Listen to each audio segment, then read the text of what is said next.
di yaumil akhir nanti kan ada yang namanya yaumil mizan, itu pertimbangan gitu kan. Nah itu bagaimana kalau timbangannya itu sama, artinya seimbang.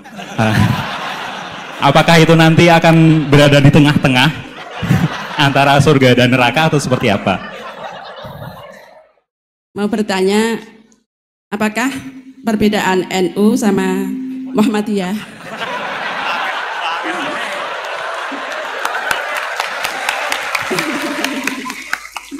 Tadi kan dijabarkan.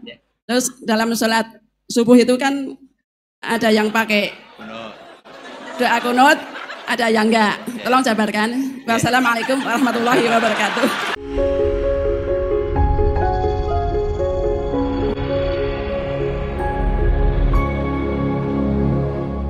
Cek. Bismillahirrahmanirrahim. Assalamualaikum warahmatullahi wabarakatuh. Ya, perkenalkan saya Taufik Satrio, biasa dipanggil Tosa. Ya. Ya. Singkatan. Baik, langsung saja mungkin untuk pertanyaannya. Di yaumil akhir nanti kan ada yang namanya yaumil mizan. Itu pertimbangan gitu kan. Nah, itu bagaimana kalau timbangannya itu sama, artinya seimbang. Apakah itu nanti akan berada di tengah-tengah antara surga dan neraka atau seperti apa? Kemudian yang kedua, itu terkait dengan perbuatan buruk ke orang lain. Ketika kita berbuat buruk ke orang lain itu kan kita istilahnya zalim kepada orang lain. Tapi di lain sisi, itu secara zahir kan seperti itu. Tapi di lain sisi, di akhirat itu kan kalau secara pahala, kita itu membantu orang lain mendapatkan pahala.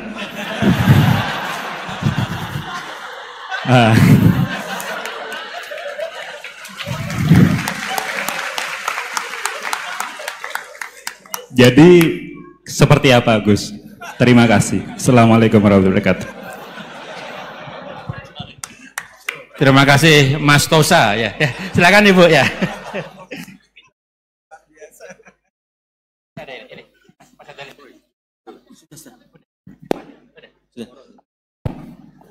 Assalamualaikum warahmatullahi wabarakatuh.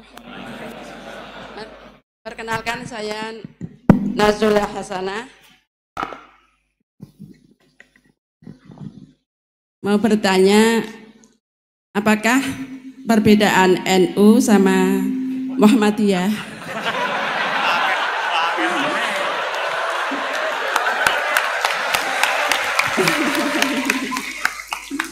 Tadi kan dijabarkan. Terus dalam sholat subuh itu kan ada yang pakai doa kunut, ada yang enggak. Tolong jabarkan. Wassalamualaikum warahmatullahi wabarakatuh. Waalaikumsalam. Baik Gus, ini ada 3 penanya. Mas Boy tadi terkait dengan diroya, apakah ini universal, termasuk untuk yang non muslim bahkan gitu kan. Kemudian yang kedua dari Mas Tosa, hisab yang seimbang Gus, kasusnya gimana ini. Yang kedua terkait dengan kalau berbuat buruk kan membuat pahala untuk yang bersangkutan itu. Seperti orang puasa dikasih minum gitu kan ya. Terus kemudian buasanah ini beda antara NU dan MU, kira-kira itu ya. Silakan Gus ya.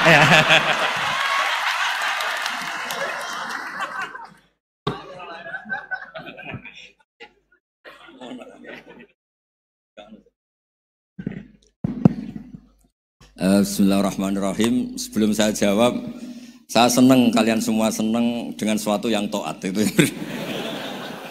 Banyak orang untuk senang nunggu maksiat dulu. Mungkin melihat perempuan yang tidak mahram, melihat sesuatu yang maksiat. Jadi ini spesial. Majelis ilmu tapi apa? Senang. Ini sesuai rencana Tuhan lah. Seorang itu senang dengan taat, senang dengan ilmu. Ini luar biasa, no? Luar biasa. Tadi pertanyaannya kalau diroya. Jadi Islam itu agama untuk logika objektif. Jadi diroya itu ya global, universal. Misalnya saya beri contoh Tuhan yang satu. Itu dulu, saya ulang lagi dulu itu ada imam namanya Imam Amudi. Itu pengajar matematika Mas Boy, pengajar matematika. Itu kan nggak lazim, tapi kiai kok pengajar apa? Singkat cerita, ini cerita keramat. Kalau kalian nggak paham ya keramat sendiri. Jangan nggak paham menentang. Singkat cerita, di antara keramat beliau itu Allah itu nyuruh para malaikat disuruh ngaji matematika sama dia. Ngaji tauhid, tapi disebut sama Allah ngaji matematika. Ternyata apa? Cara ngajarkan gini. Misalnya ngajarkan diterang titik. Angka 2, 3 sampai 1 miliar 1 triliun. Nisbatus naini ila ma la nihayatalah. Itu nisbatul fard asli.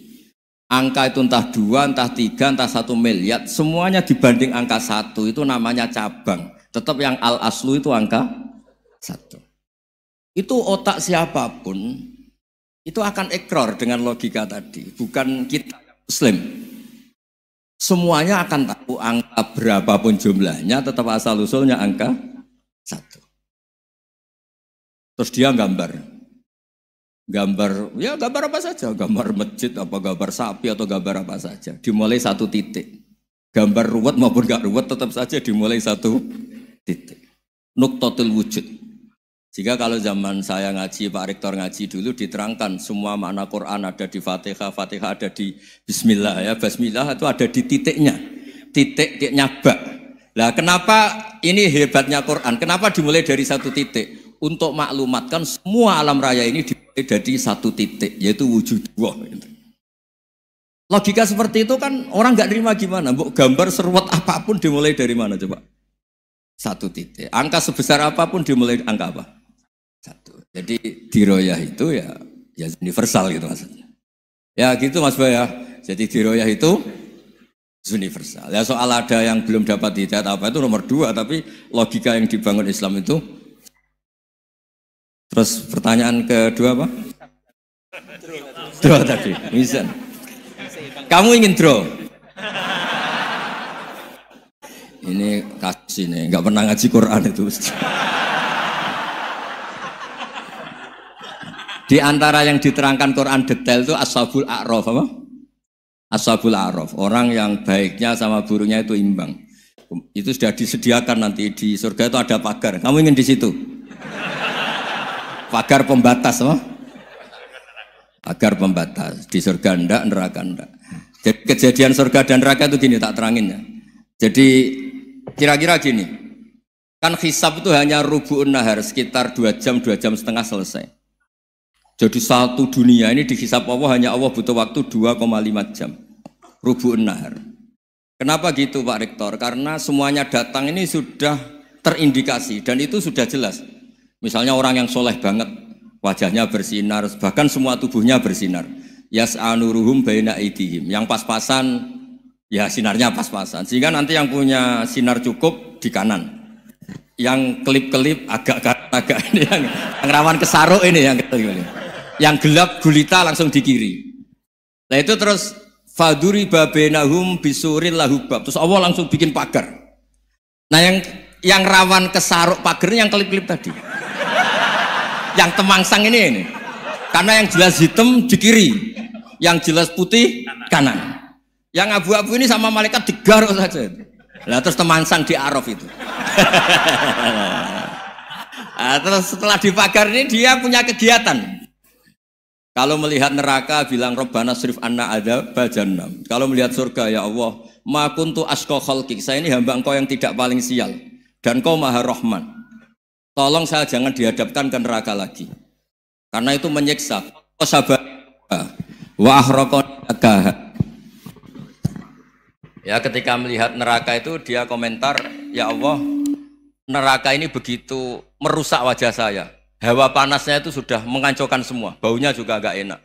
Saya minta saya dihadapkan ke surga. Bersama Allah. Tapi kamu tidak minta lagi kan? Tidak, saya hanya minta itu tok. Gitu. Nah ini saya pandu. Kalau kamu ngalami tak pandu. Kalau kamu ngalamin tidak pandu. Sama Allah terus diberi janji supaya tidak minta yang lain. Tidak, saya tidak akan minta lagi. Terus melihat surga. Nah, di surga melihat orang kayak gitu kan. Di surga nanti kalian kan hura-hura semua. Wah, istri yang di dunia kurang cantik, rewel. Yang di surga itu istrinya cantik semua, gak rewel semua. Gak minta belanja, cantiknya tidak usah ke salon, pokoknya top lah. Terus dia melihat tersiksa, cara Jawa ngiler. Wih, masa ngelihat tok? Akhirnya ya lama-lama berani ngajukan, ya Allah masa ngelihat tok gitu. Dikasih masuk gitu. terus. Tapi kamu kan janji tidak minta lagi. Ya terus ngerayu-ngerayu Tuhan lagi. Akhirnya walhasil nanti kalau betul-betul A'raf itu nasibnya akhirnya masuk surga. Tapi tadi digarap dulu lah, dikerjain dulu. Itu lama sekali perjalanannya, memang lama sekali. Nah soal orang membunuh itu, apa contohnya tadi? Berbuat buruk sama orang lain, ya apapun lah. Berbuat buruk sama orang lain itu, kalau faktanya nanti tobat, Allah yang bisa ngelola itu. Makanya Nabi pernah senyum-senyum, pernah tertawa-tawa. Sungguh ketika Allah menghendaki rahmatnya itu semuanya indah. Yaqtulul qatil fayatubu hadza. Jadi ada orang nyun sewu membunuh, terus dia tobat serius. Kemudian al-maktul yang dibunuh ini masuk surga karena madlum. Qatilnya karena tobat serius juga masuk surga. Ya begitu juga di kedoliman-kedoliman yang lain.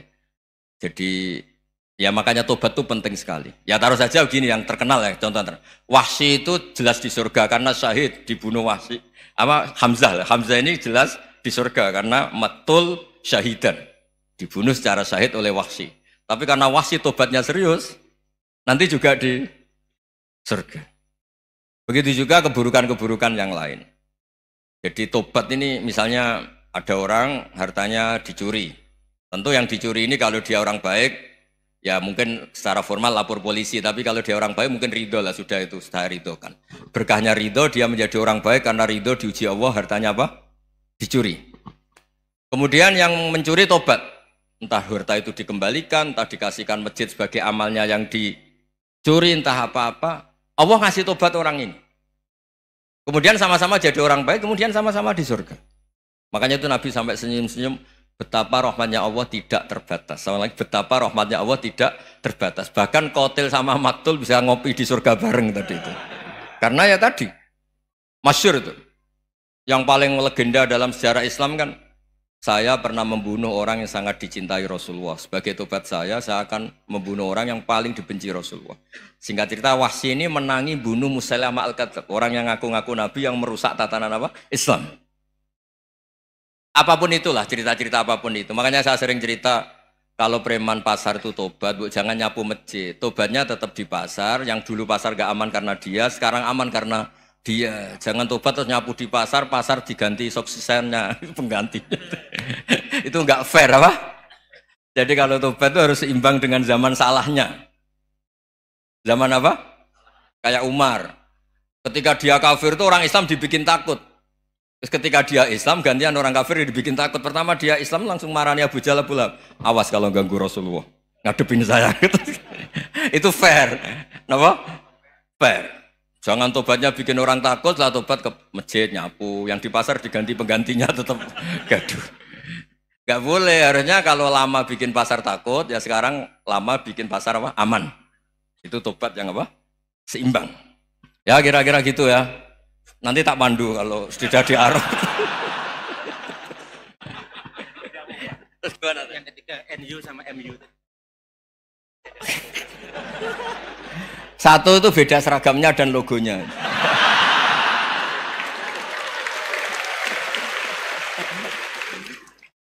Kedua, nama ketua umumnya.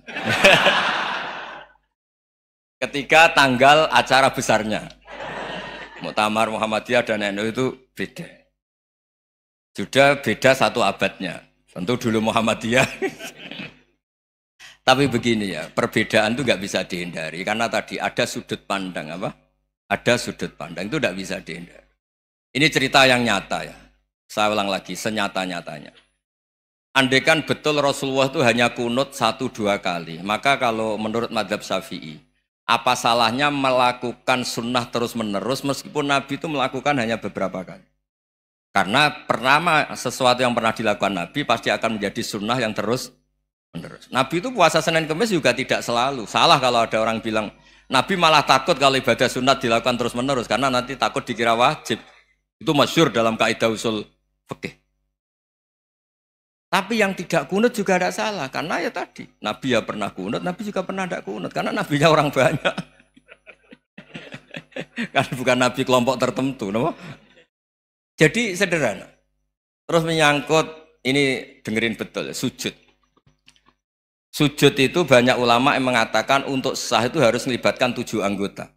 Umirtu an asjuda ala sab'ati azumin al-jabha wal yaden warukbaten wal qadamen. Saya diperintahkan sujud itu melibatkan 7 anggota, yaitu jabha, yaden 2 tangan, 2 lutut, terus 2 qadamen. Tapi Imam Syafi'i ngendikan, andaikan ada pendapat yang mengatakan ukurannya cukup jabha, maka itu juga benar. Karena Nabi ketika sujud ngendikan sajadalaka waj'i wa sam'i wa basori. Ya Allah telah sujud ke engkau wajah saya, jabah saya. Nabi tidak menyebut tangan, tidak menyebut rukbaten, tidak menyebut qadamen. Ini wajah dua wajah, ukurannya itu hanya jabah. Itu kayak iya, kayak enggak. Nah hal-hal seperti itu yang menjadikan ada ijtihad. Ijtihad itu satu pemikiran yang cara sudut pandang itu kayak iya, kayak enggak. Nah itu terus ada al-madhaibul arba'ah. Terus ketika implementasi di Indonesia, dulu Mbah Ahmad Dahlan juga ngaji Bahasa Soleh Darat. Mbah Hasyim Asy'ari juga ngaji Bahasa Soleh Darat. Ketika di Mekah sama-sama ngaji Syekh Khotib Minangkabau, sama-sama ngaji Syekh Mahfud Termas. Jadi ya kalau di keluarga kita itu ya biasa aja, perbedaan-perbedaan itu selama masih ilmiah dianggap biasa aja. Karena memang ngelola sudut pandang itu nggak bisa ditertibkan. Nabi Yahya itu suka berkawan orang soleh. Karena berkawan orang soleh itu enak. Tapi kalau Nabi Isa suka dadani desa-desa tertinggal yang masih macam-macam. Ketika ditanya, kenapa engkau suka berkawan orang-orang gitu? Ana tabibun udawil mardo. Di mana-mana kiai itu ya nyembuhkan yang sakit. Jadi kalau dakwah yang sudah iman tuh akeh tunggale gitu. Tapi dakwah gitu kan tantangan. Itu sudut pandang. Ada nabi itu yang tertawa terus guyon terus. Yang satu murung terus. Ya sama Nabi Isa dan Yahya kan satu angkatan. Mali aroka dohikan fakaan nama tak manumin makrillah. Kamu kok tertawa-tawa terus seakan-akan nggak ada adab saja. Yang satu tanya, Mali aroka abisan kaan nakata kena tumir rahmatillah. Wong kok murung terus, kayak donya ora ono rahmat ya. Nah Anda ini orang hebat. Guyu banter ya iso, nangis banter ya iso. Nah itu sudah orang kombinasi itu. Isa ya mau, ya mau, Muhammadiyah ya gelem, NU ya gelem. Ya maksudnya sudah biasa aja. Karena tadi konstitusi NU yang mengatakan ibadah harus ikhlas karena Allah, Muhammadiyah juga sama harus ikhlas karena ya sudah, kalau karena Allah sudah selesai kan. Yang menjadi masalah itu kan identitas untuk hadun nafsi, untuk diri sendiri. Kalau kita ikhlas masalahnya apa? Coba masalahnya apa coba? Imam Syafi'i pernah di Masjid Abu Hanifah yang tidak kunut. Beliau enggak kunut. Ketika ditanya 5 ada taroktal kunut, ikroman di hadal madhab. Saya menghormati madhab ini. Jadi ya biasa. Sebaliknya juga sama. Orang-orang Hanafi kalau Imam Syafi'i kunut ya ikut kunut. Karena kalaupun Anda yakin itu tidak disyariatkan, kamu juga yakin itu tidak membatalkan apa? Sholat. Itu yang perlu dicatat. Kalau Anda tidak yakin sunat, kan tidak yakin kalau itu membatalkan sholat. Jadi sebetulnya kalau dianalisis secara keilmuan itu ya semuanya normal. Karena tadi Rasulullah itu al-bahrul muhit, Nabi itu lautan yang luas sekali. Orang akan mengambil air sesuai kapasitas masing-masing. Dan akan merasakan kualitas air juga sesuai kapasitas masing-masing. Orang yang sangat haus melihat air seteguk ini luar biasa. Tapi yang tidak haus mungkin melihat itu biasa-biasa saja. Jadi makanya saya mohonlah, sudahlah itu biasa saja, apalagi secara sanad ya sama, secara tradisi sama. Ya soal perbedaan tidak harus dengan NU, antara Muhammadiyah juga biasa beda. Mungkin di UI antar rektorat juga beda-beda. Yang satu suka dekat rektor, yang satu suka enggak, monggo asal itu niatnya ikhlas.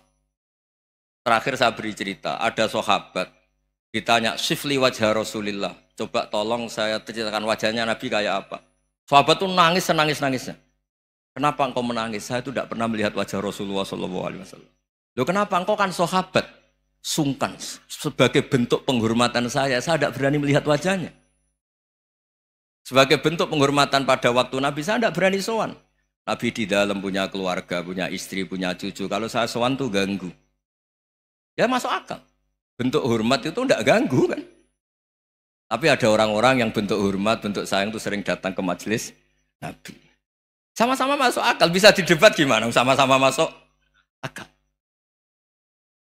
Ya sudah itu ijtihad, maksudnya itu ijtihad, itu sudah sama-sama masuk akal. Abul Hasan Asyadili itu kalau kemana-mana pakai mobil mewah, pakai baju mewah. Ketika ditanya, Anda ini ulama kok pakaiannya mewah, mobilnya mewah. Dan uang ra kepikiran nyangoni ya. Nah, tapi nak kowe tawaduk melas terus dibalekno umbalmu sakit. Ngono nang ra iso mulai kiai ini.